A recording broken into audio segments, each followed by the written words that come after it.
بسم اللہ الرحمن الرحیم۔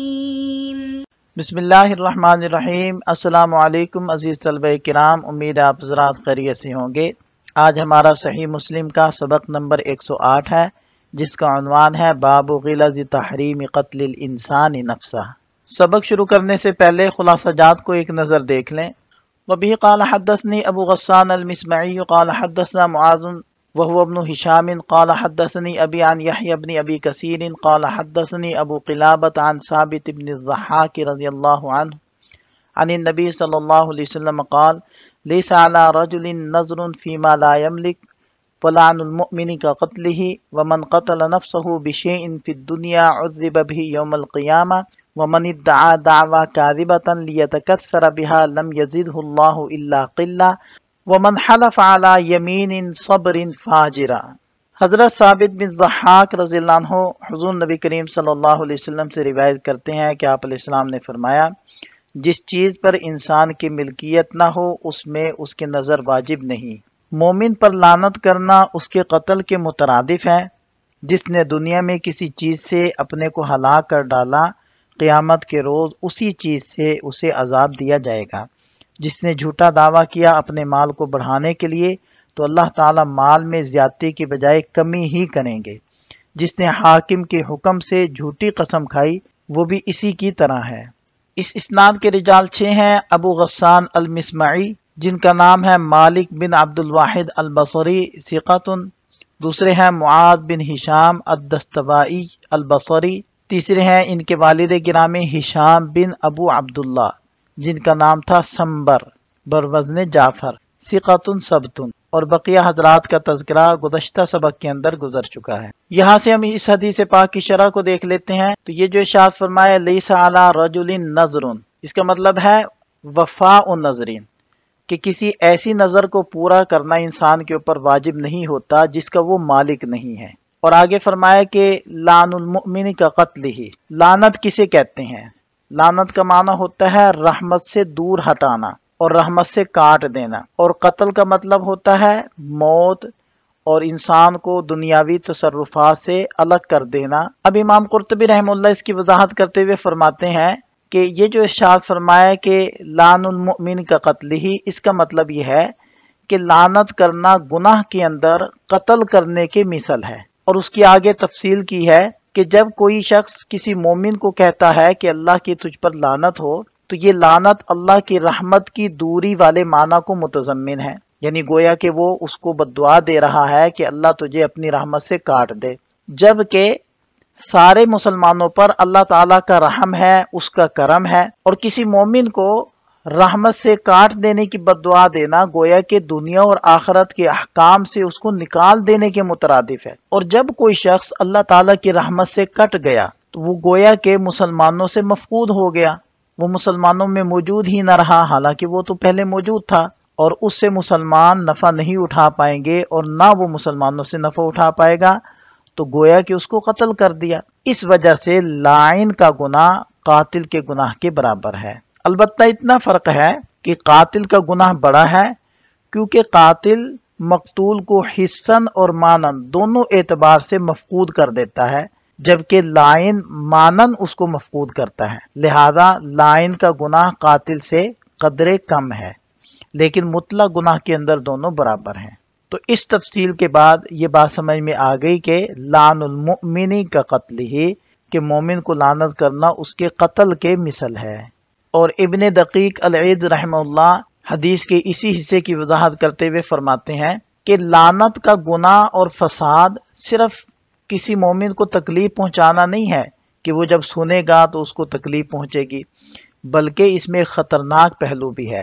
کہ جب کوئی شخص کسی مومن کو بددعا دے رہا ہے، اگر وہ قبولیت کی گھڑی ہو جس کے اندر جو بھی دعا مانگی جائے تو اللہ تعالیٰ اس کو قبول فرماتے ہیں، جیسے کہ ایک اور حدیث پاک میں آتا ہے کہ اپنے خلاف بددعا نہ کرو، اپنے اموال کے خلاف بددعا نہ کرو، اپنے اولاد کے خلاف بددعا نہ کرو، کہیں ایسا نہ ہو کہ قبولیت کی گھڑی کے موافق ہو جائے۔ تو بالکل اسی طرح جب کوئی شخص کسی مومن کے اوپر لعنت کرے گا، اگر وہ قبولیت کی گھڑی ہو اور وہ بددعا قبول ہو گئی، تو یہ بندے مومن تو اللہ تعالیٰ کی رحمت سے ہمیشہ کے لیے منقطع ہو جائے گا۔ تو یہ تو اس کو قتل کر دینے سے بھی بڑا گناہ ہے، کیونکہ قتل کرنے سے اس کی فانی زندگی ختم ہوتی ہے، اور اگر وہ حقیقت میں ملعون ہو گیا اور اس کے حق میں یہ بد دعا قبول ہو گئی، اس کی تو دنیا اور آخرت گئی، اور اس کا ضرر اتنا بڑا ہے کہ اس کو گنا بھی نہیں جا سکتا۔ اس وجہ سے آپ علیہ السلام نے یہ ارشاد فرمایا کہ مومن کو لعنت کرنا اس کے قتل کر دینے کے مترادف ہے۔ اور آگے ارشاد فرمایا ومن قتل نفسہ بشیء، تو شے عام ہے، چاہے وہ کوئی لوہے کا آلہ ہو، چاہے وہ زہر ہو، چاہے وہ پہاڑ سے چھلانگ لگانا ہو، یا کوئی بھی شکل ہو اپنے آپ کو قتل کرنے کی، ساری چیزیں اس کے اندر شامل ہے۔ فی الدنیا یہ قتلہ کے متعلق ہے، اس ذبح مجہول کا صیغہ ہے، تو قیامت کے دن اس کو عذاب دیا جائے گا، یعنی جس طریقے سے اس نے اپنی جان لی ہوگی ویسا ہی عذاب اس کو دیا جائے گا۔ ومن ادعا دعوی کاذبہ، امام نووی رحمہ اللہ فرماتے ہیں کہ یہ فصیح لغت ہے کہ دعویٰ کو کاذبہ یا باطلہ کہا جا رہا ہے، تو بہرحال کسی نے کوئی جھوٹا دعویٰ کیا لیتکثر بہا، تاکہ اس کے ذریعے سے اپنا مال بڑھائے، ای یصیر مالہ کبیرا عظیما، تو اس کا بدلہ کیا ہوگا؟ اللہ تعالیٰ اس کے مال کو کم کر دیں گے، یعنی جب وہ جھوٹا دعویٰ کر رہا ہے اپنا مال بڑھانے کے لیے، تو اللہ تعالیٰ اس کے دعوے یا اس کی نیت کی نقیض والا معاملہ اس کے ساتھ کریں گے، فقلل اللہ مالہ، اللہ اس کے مال کو کم کر دیں گے۔ قاضی ایاز رحمہ اللہ اس کی وضاحت کرتے ہوئے فرماتے ہیں کہ اس کا مفہوم عام ہے کہ ہر وہ شخص جو ایسی چیز ظاہر کرے جو اس کو عطا نہیں کی گئی، چاہے وہ مال ہو، دوسروں کے اوپر فوقیت ظاہر کرنے کے لیے وہ اپنے مال کا دعویٰ کر رہا ہے، یا کسی ایسے نسب کا دعویٰ کر رہا ہے جو اس کا نہیں ہے، یا ایسے علم کا دعویٰ کر رہا ہے جو اس کو حاصل نہیں ہے، یا ایسی دینداری کا یا ایسی عبادت یا اطاعت کا دعویٰ کر رہا ہے جس کا وہ اہل نہیں ہے، یعنی جو اس کو حاصل نہیں ہے، تو اللہ تعالیٰ اس کے دعوے میں اس کو برکت نہیں دیں گے، اور اس دعوے سے جو وہ تزکیہ نفس حاصل کرنا چاہتا تھا، اپنی بزرگی ظاہر کرنا چاہتا تھا، وہ اس کو حاصل نہیں ہوگی۔ اور اس کی مثال بالکل ایسی ہے جیسے کہ ایک اور حدیث پاک میں آتا ہے کہ جھوٹی قسم سامان کو بیچنے میں تو معاونت کر دے گی لیکن برکت کو مٹا دے گی۔ امام قرطبی رحمہ اللہ اس کی وضاحت کرتے ہوئے فرماتے ہیں کہ یہ جو حدیث پاک میں ہے کہ من ادعا دعوی کاذبہ، اس کا مطلب یہ ہے کہ جس نے کسی ایسے کمال کو ظاہر کیا یا کسی ایسی صفت کا دعویٰ کیا جس کے ساتھ وہ موصوف نہیں، یا ایسی چیز کے حصول کا دعویٰ کیا جو اس کو حاصل نہیں، تو اس کو اس کی مقصود کی نقیض حاصل ہوگی۔ لہذا تفصیل کرتے ہوئے فرماتے ہیں کہ اگر اس نے مال کا دعویٰ کیا ہے تو اللہ تعالیٰ اس کی مال کی برکت نکال دے گا اور وہ کنگلا ہو جائے گا۔ علم کا دعویٰ کر رہا ہے تو اللہ تعالیٰ اس کی جہالت کو ظاہر کر دیں گے اور لوگوں کے سامنے وہ ذلیل اور رسوا ہو جائے گا اور اس کی قدر و منزلت کم ہو جائے گی۔ اور اگر وہ دینداری کا دعویٰ کر رہا ہے یا اونچے نسب کا دعویٰ کرتا ہے یا اس کے علاوہ کوئی اور ایسا دعویٰ کرتا ہے تو اللہ تعالیٰ اس کو رسوا کر دیں گے، اس کے دعویٰ کے بطلان کو ظاہر کر دیں گے، اس کی قدر و منزلت کو کم کر دیں گے، وہ اپنی ذات میں بھی ذلیل ہو جائے گا۔ اور جیسے کہ اللہ تعالیٰ نے قرآن کریم میں فرمایا نا وَيُحِبُّونَ أَن يُحْمَدُوا بِمَا لَمْ يَفْعَلُوا، یہ بالکل اسی کی مثال ہے کہ کچھ لوگ چاہتے ہیں کہ ان کی تعریف کی جائے ایسے کاموں پر جو انہوں نے کیے ہی نہیں ہیں، تو یہ تو ریاکاری کا پرلا درجہ ہے، ورنہ تو شریعت کے اندر اس چیز سے بھی منع کیا گیا ہے کہ جو نیکی یا جو خیر کا کام آپ نے کیا ہے تو آپ اس سے تعریف کے طلبگار مت رہو،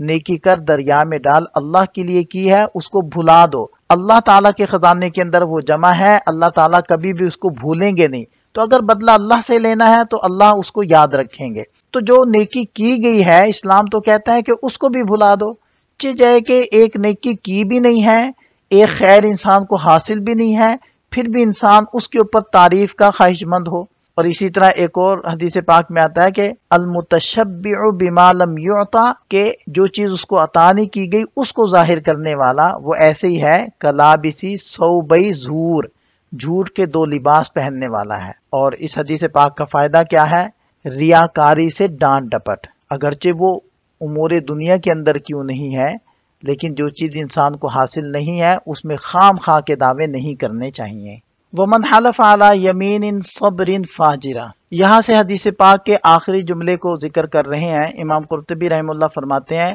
کہ مسلم شریف کے اندر بس اتنی ہی روایت موجود ہے کہ صرف شرط موجود ہے، جزا موجود نہیں ہے۔ تو اب اس کی تعویل یہ ہے کہ اس کا عطف ہے سابقہ جملے کے اندر جو من گزرا ہے اس کے اوپر۔ تو گویا کہ آپ علیہ السلام یوں فرما رہے ہیں کہ وَمَنْ حَلَفَ يَمِينًا فَاجِرًا كَانَ كَذَلِكَ، سابقہ جملے کی جو جزا تھی وہ یہ تھی لَمْ يَزِدْهُ اللَّهُ بِهَا إِلَّا قِلَّةً۔ تو اب معنی یہی ہوگا کہ جو جھوٹی قسم کھائے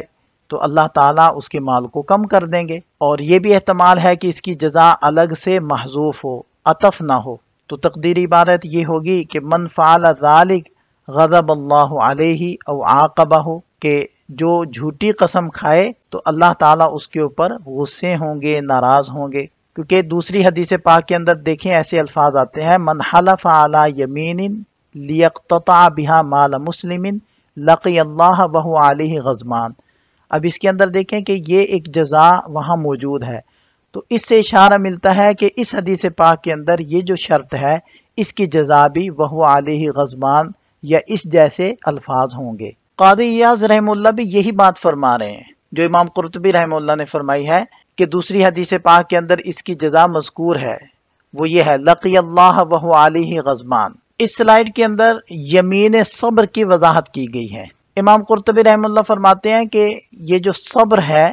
یہ تنوین کے ساتھ ہے اور یہ یمین کی صفت ہے۔ ہم اس کو پڑھیں گے علی یمین صبر فاجرہ، اور یمین صبر سے مراد ہوگا ذات صبر، اور صبر کا معنی ہوتا ہے الحبس، روکنا، اور جس شخص کو تم قتل کے لیے روکو یا قسم کے لیے روکو تو اس کے لیے الفاظ یوں استعمال ہوتے ہیں قتل صبر اور یمین صبر، اور اسی طرح اصبرہ الحاکم علی الیمین، یہ الفاظ بھی استعمال ہوتے ہیں۔ ابو العباس فرماتے ہیں کہ صبر تین معنی میں استعمال ہوتا ہے۔ اکراہ، مجبور کرنا، اس سے جملہ بنے گا جیسے کہ اصبرہ الحاکم، حاکم نے اس کو مجبور کیا، اور حبس کے معنی میں بھی استعمال ہوتا ہے جیسے صبرتہ، یعنی میں نے اس کو محبوس کیا، قید کیا، اور جرت کے معنی میں بھی استعمال ہوتا ہے جیسے کہ قرآن کریم میں ہے فما اصبرہم علی النار، کہ کیسا ان لوگوں کو جہنم پر جری کر دیا۔ اور یہاں حدیث پاک میں صبر صفت آئی ہے یمین کی، کیونکہ اس قسم کو لینے کے لیے قسم کھانے والے کو روکا جاتا ہے۔ یہ یوں کہہ لیں کہ قسم کھانے والا قسم پر جری ہوتا ہے، جرت کرتا ہے۔ آپ اس کی تشریح یوں بھی کر سکتے ہیں کہ بعض قسمیں ایسی ہوتی ہیں جس کا اثر اتنا ہوتا ہے کہ اس قسم کی وجہ سے پورے کیس کی نوعیت بدل سکتی ہے۔ مثلا کسی عدالت میں کیس لگا ہوا ہے اور سارا وہ موقوف ہے کسی کے قسم کھانے پر، اگر وہ قسم کھائے گا سچی تو صاحب حق کو اس کا حق مل جائے گا، اگر جھوٹی قسم کھائے گا تو صاحب حق اپنے حق سے محروم ہو جائے گا۔ ایسی قسم کو کہہ دیں گے یمین صبر، کہ ایسی قسم جس کے اوپر پورے کیس کا فیصلہ محبوس ہے۔ اور دوسرا معنی تو یہاں ذکر کر ہی دیا گیا ہے کہ چونکہ حالف کو قسم کے لیے روکا جاتا ہے اس لیے بھی یمین کی صفت صبر سے لائی جاتی ہے۔ وبه قال حدثنا اسحاق بن ابراہیم و اسحاق بن منصور و عبد الوارث بن عبد الصمد كلهم عن عبد الصمد بن عبد الوارث عن شعبة عن ایوب عن ابی قلابہ عن ثابت بن الضحاك الانصاری قال وحدثناه محمد بن رافع قال حدثنا عبد الرزاق عن الثوری عن خالد عن ابی قلابة عن ثابت بن الضحاك قال قال النبي صلى الله عليه وسلم من حلف بملة سوى الإسلام كاذبا متعمدا فهو كما قال ومن قتل نفسه بشيء عذبه الله به في نار جهنم۔ هذا حديث سفيان، وأما شعبة فحديثه أن رسول الله صلى الله عليه وسلم قال من حلف بملة سوى الإسلام كاذبا فهو كما قال ومن ذبح نفسه بشيء ذبح به يوم القيامة۔ اس سے ملتے جلتے الفاظ کی چونکہ متعدد روایات پہلے گزر چکی ہیں لہذا اس کے ترجمے کی ہمیں حاجت نہیں۔ اس اسناد کے رجال 12 ہیں، اسحاق بن ابراہیم ابن راہوے، اسحاق بن منصور الکوسج، عبد الوارث بن عبد الصمد اور عبد الصمد بن عبد الوارث بن سعید ثقۃ، ایوب بن ابی تمیمہ کیسان السختیانی ثقۃ ثبت، اور محمد بن رافع القشیری النیسابوری ثقۃ عابد، عبد الرزاق بن حمام، خالد الحذاء ثقۃ حافظ، اور بقیہ حضرات کا تذکرہ قریب میں گزر چکا ہے۔ اس عبارت کے اندر اس حدیث کے مختلف احادیث سے جو الفاظ کا اختلاف ہے اس کو ذکر کیا گیا ہے۔ سبق کی حدیث سے حاصل ہونے والے فوائد کا خلاصہ دیکھ لیں۔